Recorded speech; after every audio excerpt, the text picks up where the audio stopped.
को टाटा सन्स के बोर्ड में शामिल कर दिया गया। इस खबर पर और डिटेल्स के साथ अनुराग जोशी जुड़ चुके हैं। अनुराग, बताएं क्या है पूरी खबर। टाटा ट्रस्ट के chairman Noel Tata Tata Sons के बोर्ड में शामिल हो गए हैं। टाटा सन्स के बोर्ड ने पिछले हफ्ते के अंत में नोएल टाटा को एक रेजोल्यूशन के द्वारा बोर्ड के डायरेक्टर के बतौर नियुक्त किया। अभी पिछले ही महीने नोएल टाटा ने टाटा ट्रस्ट के चेयरमैन का भार संभाला था और ये रतन टाटा के देहांत के बाद हुआ था।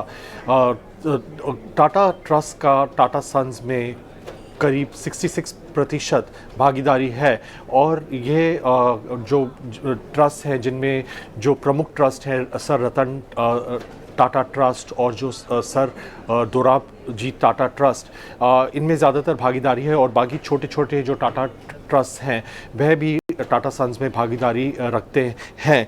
अभी पिछले सालों में नोएल टाटा ने कई टाटा कंपनियों के साथ वो संबंधित रहे हैं और इनमें जो नाम आता है वो ट्रेंट का आता है, जहाँ पे उनकी काफ़ी उपलब्धियाँ रही हैं, पहले मैनेजिंग डायरेक्टर और फिर चेयरमैन के बतौर।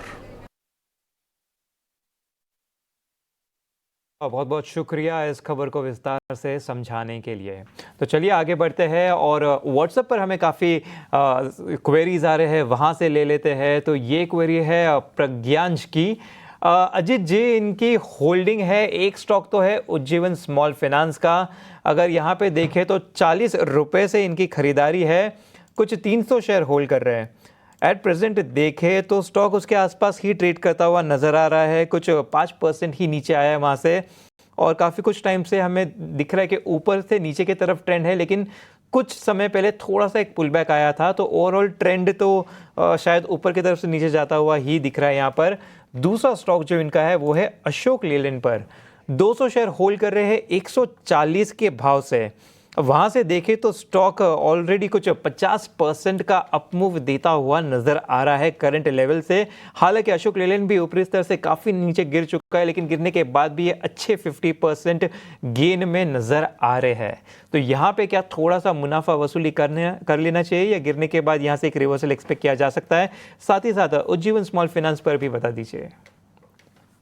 बिल्कुल अंश, देखिए उज्जीवन स्मॉल फाइनेंस बैंक में तो मेरी रिकमेंडेशन होगी एग्जिट करने की, कंसिडरिंग कि उनके बाइंग प्राइस के काफी नजदीक है। जैसे कि आपने बताया स्टॉक का ट्रेंड अभी भी नेगेटिव बना हुआ है और इस तरीके के मार्केट सिनेरियो में जहाँ पे कि आपने पीएसयूज और प्राइवेट बैंक्स में बहुत सारे काउंटर्स ऐसे हैं जो अपने 52 वीक हाई के पास ट्रेड कर रहे हैं।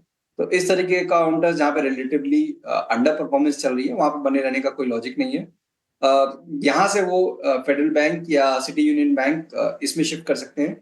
अशोक लेलैंड की बात करें तो काफी अच्छे लेवल पे उनकी बाइंग है, अभी भी उनको अच्छे रिटर्न्स आ रहे हैं। करेक्शन डेफिनेटली एक अच्छा करेक्शन ऑलरेडी ये स्टॉक देख चुका है, जैसे हमने बात की कि ऑर्डर इंडेक्स में अभी लॉन्ग टर्म एवरेजेस रीटेस्ट हुई हैं।